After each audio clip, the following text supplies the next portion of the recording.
नमस्कार, आप देख रहे हैं दूरदर्शन किसान कार्यक्रम कृषि दर्शन में आप सभी का स्वागत है। मैं हूं आपके साथ ज्योत्सना टंडन।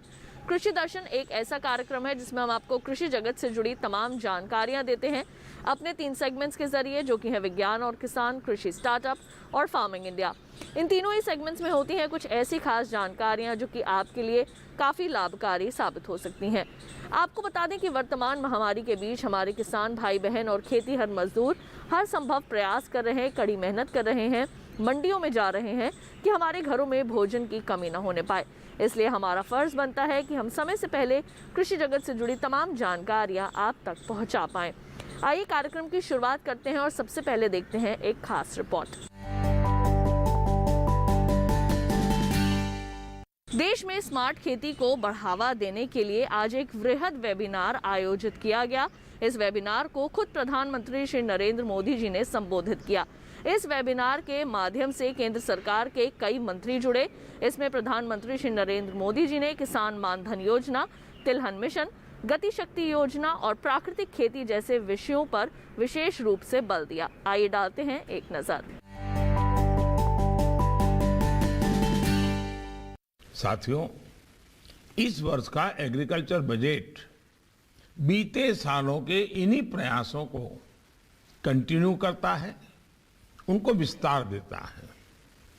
इस बजट में कृषि को आधुनिक और स्मार्ट बनाने के लिए मुख्य रूप से 7 रास्ते सुझाए गए हैं। पहला, गंगा के दोनों किनारों पर 5 किलोमीटर के दायरे में नेचुरल फार्मिंग को मिशन मोड पर कराने का लक्ष्य है।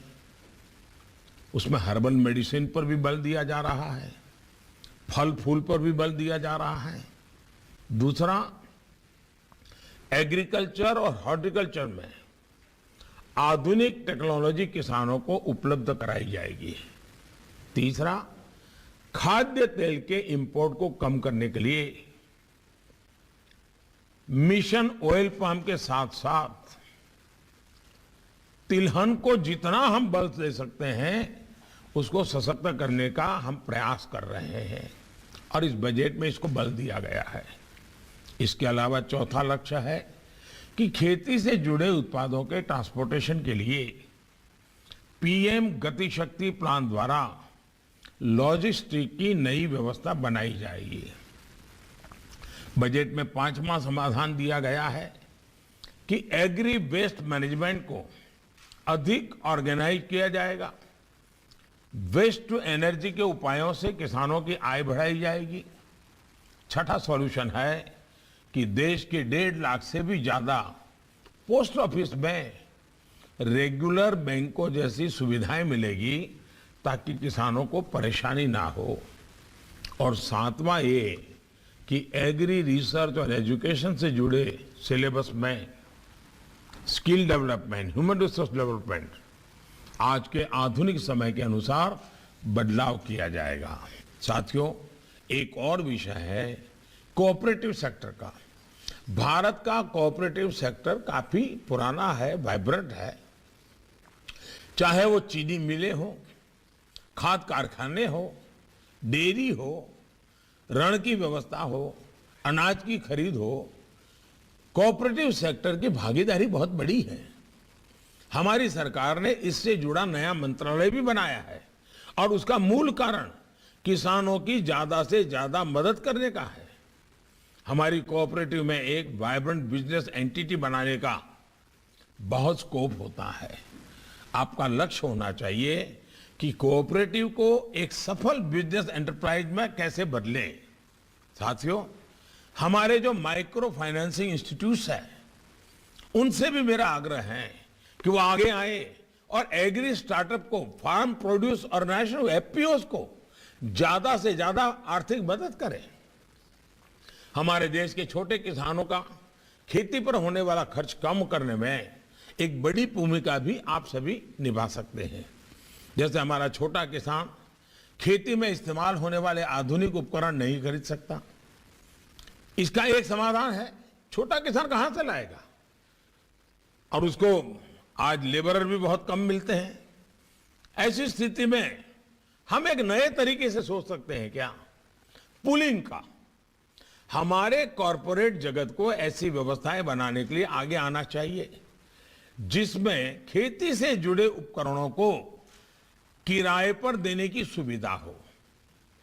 हमारी सरकार किसानों को अन्नदाता के साथ ही ऊर्जादाता बनाने के लिए बड़ा अभियान चला रही है। देश भर के किसानों को सोलर पंप वितरित किए जा रहे हैं।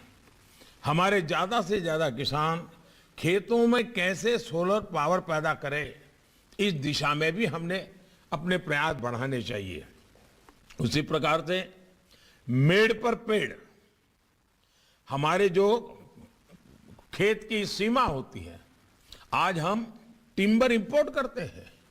अगर हम हमारे किसानों को साइंटिफिक तरीके से अपनी मेड़ पर इस प्रकार के टिम्बर के लिए प्रेरित करें तो 10-20 साल के बाद उसकी आय का एक नया साधन वो बन जाएगा। सरकार उसमें कानूनी आवश्यक जो भी बदलाव है वो भी करे। साथियों, किसानों की आय बढ़ाना, खेती का खर्च कम करना, बीज से बाजार तक किसानों को आधुनिक सुविधाएं देना, ये हमारी सरकार की प्राथमिकता है। आइए कार्यक्रम कृषि दर्शन में बढ़ते हैं आगे और अपने पहले सेगमेंट का रुख करते हैं जिसका नाम है विज्ञान और किसान। किसान भाइयों बहनों, अपने आज के सेगमेंट में हम आपको सबसे पहले जानकारी देने वाले हैं चावल की खेती और उसके प्रसंस्करण के बारे में। यूं तो चावल हमारे देश की प्रमुख फसलों में से एक है, लेकिन हमारे देश के कई हिस्सों में से मुख्य भोजन के रूप में भी ग्रहण किया जाता है। आपको बता दें कि भारत चावल के उत्पादन में दूसरे नंबर पर आता है, लेकिन हम इतना उत्पादन करते हैं कि आसानी से इसका निर्यात भी कर सकते हैं। तो किस तरह से आप कर सकते हैं इसकी खेती और प्रसंस्करण, आइए जानते हैं कार्यक्रम के इस भाग में।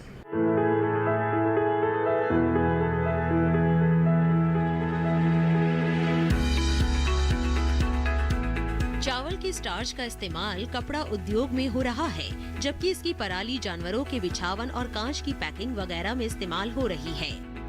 पराली में बहुत से पोषक तत्व भी पाए जाते हैं। धान गेहूं फसल चक्र में इसकी पराली बेहतरीन खाद और पलवार का काम करती है। मध्य प्रदेश वैसे तो अच्छी गुणवत्ता वाले गेहूं के लिए जाना जाता है, लेकिन यहाँ भी बहुत से कारोबारी धान की खेती को प्रोत्साहित कर रहे हैं। ये कारोबारी चावल प्रसंस्करण से जुड़े हैं। कारोबारियों ने किसानों को धान की खेती की ओर प्रेरित करने के लिए अच्छे भाव दिए और भुगतान भी समय पर किया। इससे किसानों को न सिर्फ अच्छी आमदनी होने लगी, बल्कि समय पर पैसा भी मिलने लगा। रामपाल चौहान पहले सोयाबीन की खेती किया करते थे। आज से करीब 15 साल पहले इन्होंने धान की खेती शुरू की। आज ये पूरे विश्वास के साथ कह सकते हैं कि धान से इन्हें पहले के मुकाबले ज्यादा आमदनी हो रही है। धान का प्रसंस्करण आधुनिक मशीनों से किया जाता है। साधारण मशीनों से चावल निकालने पर टूट-फूट की संभावना ज्यादा होती है। यही वजह है कि देश में बड़ी बड़ी चावल प्रसंस्करण इकाइयां काम कर रही हैं। धान से चावल निकालने का काम कई चरणों में पूरा होता है। सबसे पहले धान को आधुनिक मशीनों से साफ करेंगे, फिर उसे ड्रायर की मदद से सुखाएंगे, क्योंकि खेतों से आने वाले धान में थोड़ी नमी होती है। सफाई और सुखाने के बाद धान से चावल के दाने निकालेंगे। इसके लिए सबसे पहले डी हस्किंग की जाएगी, यानी छिलका हटाया जाएगा। छिलके से भूरे रंग का चावल निकलेगा। फिर पैडी सेपरेशन किया जाता है, यानी चावल से भूसे को अलग कर देंगे। अब नंबर आता है व्हाइटनिंग और पॉलिशिंग का। ये चावल से भूरे हिस्से को हटाकर उसे सफेद बना देगा। इसके बाद ग्रेडिंग करके, यानी टूटे फूटे और दागी चावलों को अलग कर दिया जाएगा। इसके बाद सॉर्टिंग और पैकिंग करेंगे और बाजार के लिए रवाना कर देंगे। बासमती चावल से आटा और चिप्स वगैरह बनाए जाते हैं। बासमती चावल काफी मात्रा में दूसरे देशों को निर्यात किया जाता है, इसलिए क्वालिटी पर बहुत ध्यान देना होता है। विशेषज्ञों का कहना है किसानों को कीटनाशकों के बेवजह इस्तेमाल से बचना होगा। तो अभी आपने देखा सेगमेंट विज्ञान और किसान। इसके साथ ही कार्यक्रम कृषि दर्शन में वक्त हुआ है एक छोटे से ब्रेक का। जल्द लौटेंगे वापस अपने अगले सेगमेंट के साथ। आप कहीं मत जाइए, देखते रहिए दूरदर्शन किसान।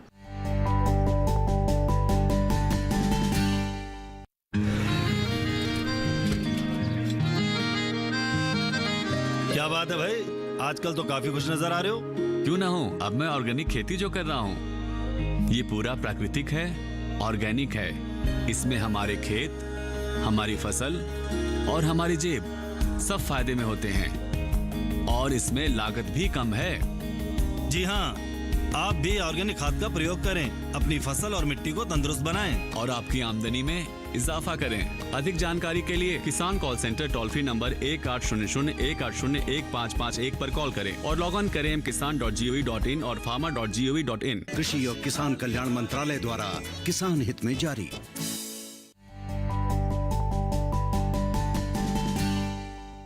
ब्रेक के बाद एक बार फिर आप सभी का स्वागत है कार्यक्रम कृषि दर्शन में। आइए कार्यक्रम में बढ़ते हैं आगे और अब देखते हैं सेगमेंट कृषि स्टार्टअप।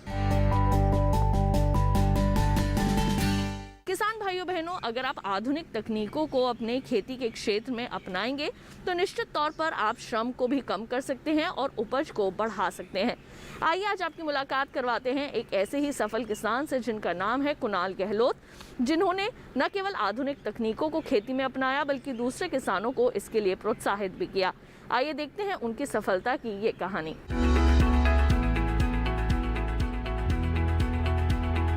करनाल के एक छोटे से गांव के रहने वाले सफल किसान हैं कुणाल गहलोत।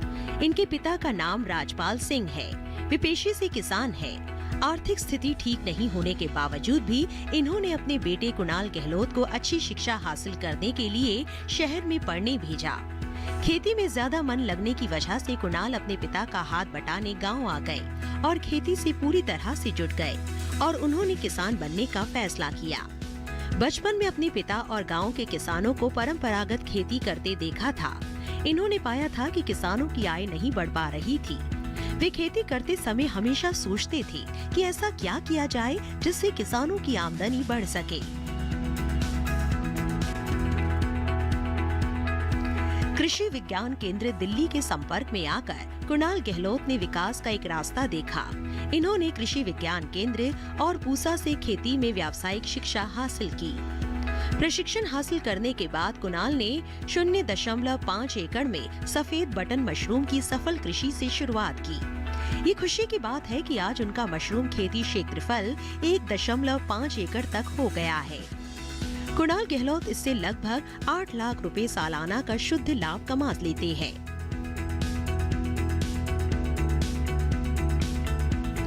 कृषि विज्ञान केंद्र दिल्ली के अनेक प्रशिक्षणों में हिस्सा लेने के बाद खेती में वे नए प्रयोग करने लगे थे। अब वे नई तकनीक के इस्तेमाल से ज्यादा पैदावार हासिल करने लगे थे और अन्य किसानों को नई तकनीक को अपनाने के लिए भी प्रेरित कर रहे थे। कुणाल गहलोत ने गोभी, करेला, मूली, प्याज, बैंगन और टमाटर का बीज उत्पादन कर ज्यादा लाभ कमाना शुरू कर दिया। साथ ही उन्होंने उचित दाम पर अच्छी गुणवत्ता वाले बीज किसानों को कराए। कुणाल गहलोत ने कृषि में विविधीकरण के जरिए अपनी आय में वृद्धि करनी शुरू कर दी। कुणाल ने कम लागत और अधिक मूल्य वाले कृषि उद्यमों जैसे बेमौसमी सब्जी उत्पादन, फसल अपशिष्टों का सही उपयोग, मशरूम उत्पादन, वर्मी कंपोस्ट तकनीक का उपयोग, नई तकनीक का इस्तेमाल कर अंतर फसल चक्र प्रणाली को अपनाकर अपनी आय में बेहतरीन बढ़ोतरी की। वर्तमान में कुणाल गहलोत अपने खेतों में मल्टी क्रॉप लगाकर अच्छी आमदनी हासिल कर रहे हैं। एक ही खेत में मैरीगोल्ड फूल के साथ इन्होंने मूली और मटर भी लगाई है। मल्टी क्रॉप का ऐसा संगम बहुत कम ही मिलता है। उनके इन प्रयोगों ने स्थानीय लोगों को प्रेरित किया है। गोभी की सीधी बिजाई, ब्रोकली, लाल मूली और रंगीन गोभी जैसी विदेशी सब्जियां और उनमें अंतर फसल के रूप में टमाटर, खीरा, धनिया, प्याज, पीली गाजर आदि की 5 एकड़ खेती से भी कुणाल गहलोत अच्छा खासा मुनाफा कमा रहे हैं। एक अच्छे उत्पादक किसान होने के साथ साथ नवोन्मेष में भी यकीन रखते हैं। खीरा उत्पादन में केवल बुआई की उचित तारीख निर्धारित करके इन्होंने सफेद मक्खी के प्रकोप को 30% तक कम किया है। इन्होंने गोभी की सीधी बिजाई करके फसल अवधि को घटाया और लागत में कमी की। इनके गांव के लोग अब उन्हें एक नायक के रूप में देखने लगे हैं। कुणाल गहलोत को उनके कार्यों के लिए अनेक पुरस्कारों से सम्मानित किया जा चुका है। जिनमें कृषि विविधीकरण और नवोन्मेषी के लिए Mother Dairy Global Agri Connect और भारतीय कृषि परिषद से मिले सम्मान विशेष महत्व रखते हैं। तो अभी आपने देखा सेगमेंट कृषि स्टार्टअप। इसके साथ ही कार्यक्रम कृषि दर्शन में वक्त हो चला है एक और छोटे से ब्रेक का। जल्द लौटेंगे वापस अपने अगले सेगमेंट फार्मिंग इंडिया के साथ। आप कहीं मत जाइए, देखते रहिए दूरदर्शन किसान।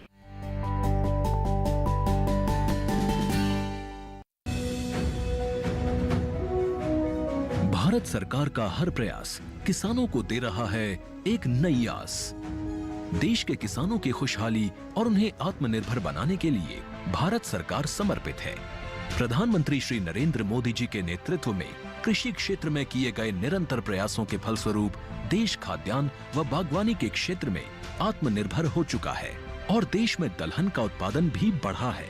इसी तरह भारत सरकार ने खाद्य तेलों के उत्पादन को बढ़ाने के भी अनेक प्रयास किए हैं।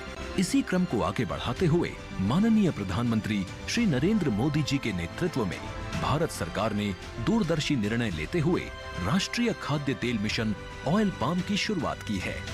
इस मिशन से देश भर के किसानों को बहुत लाभ मिलेगा। कृषि के पूंजी निवेश में वृद्धि होगी, खाद्य तेल आयात पर देश की निर्भरता कम होगी और रोजगार के नए अवसर पैदा होंगे। खाने के तेल में आत्मनिर्भरता के लिए अब राष्ट्रीय खाद्य तेल मिशन ऑयल पाम का संकल्प लिया गया है। इससे किसानों को तो सीधा लाभ होगा ही, गरीब और मध्यम वर्ग के परिवारों को सस्ता और अच्छी क्वालिटी का तेल भी मिलेगा। यही नहीं, ये मिशन बड़े स्तर पर रोजगार का निर्माण करेगा। इस मिशन के अंतर्गत ऑयल पाम का रकबा और पैदावार बढ़ाने पर जोर देने के लिए सरकार ने 11,000 करोड़ रुपए से अधिक की सहायता राशि निर्धारित की है। मिशन के तहत सरकार ने ऑयल पाम की खेती के लिए रोपण आदि की सहायता में बढ़ोतरी करते हुए पहले मिलने वाले 12,000 रुपए प्रति हेक्टेयर को बढ़ाकर 29,000 रुपए प्रति हेक्टेयर तक कर दिया है।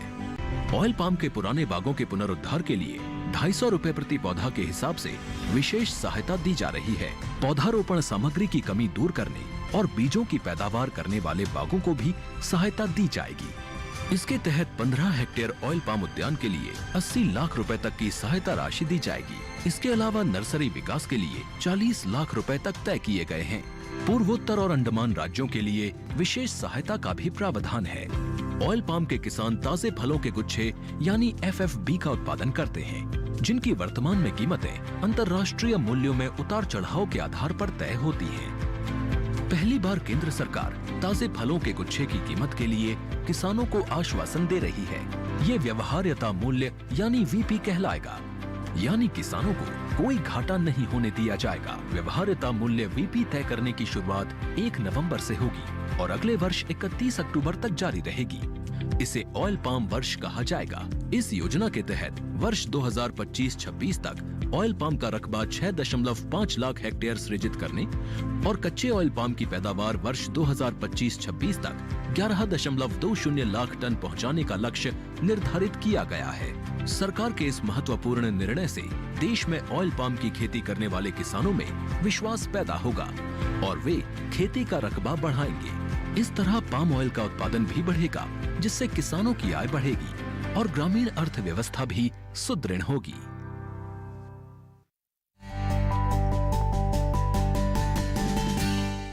ब्रेक के बाद एक बार फिर आप सभी का स्वागत है कार्यक्रम कृषि दर्शन में। आइए कार्यक्रम में बढ़ते हैं आगे और अब देखते हैं सेगमेंट फार्मिंग इंडिया।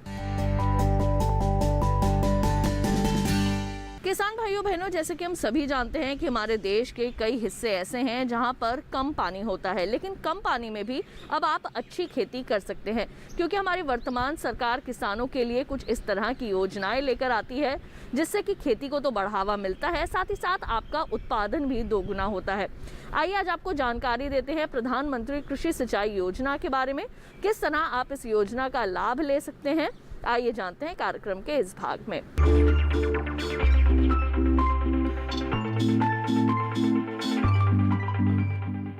देश में करीब 14 करोड़ हेक्टेयर जमीन पर खेती होती है।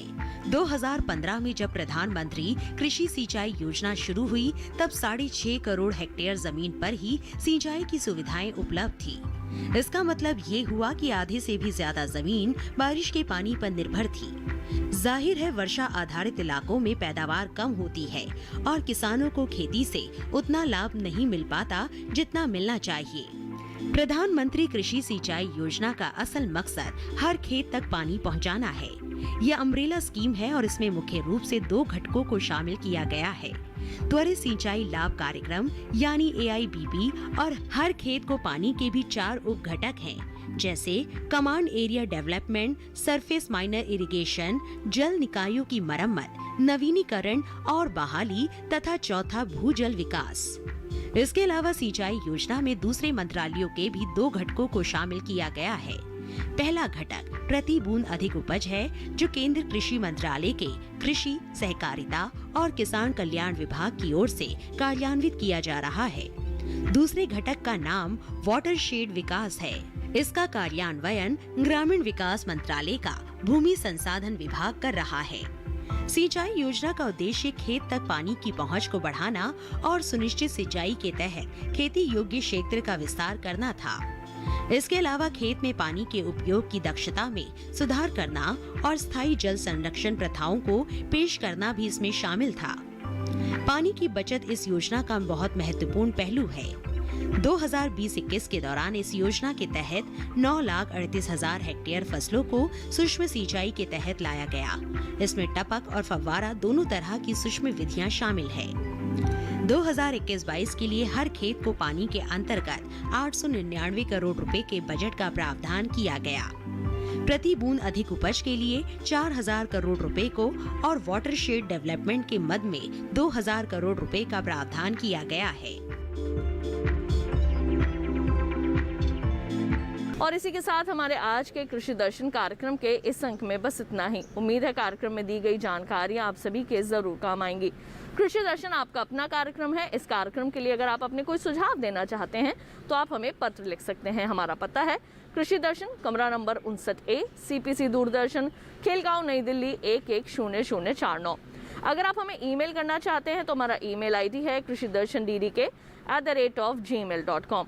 और अगर आप हमारे इस कार्यक्रम को दोबारा देखना चाहते हैं तो टीवी स्क्रीन पर दिखाए जा रहे QR कोड को स्कैन कीजिए या फिर दूरदर्शन किसान के YouTube चैनल पर भी आप आसानी से हमारे इस कार्यक्रम को देख सकते हैं। तो आज के लिए केवल इतना ही। मुझे दीजिए इजाजत। आप देखते रहिए दूरदर्शन किसान। नमस्कार।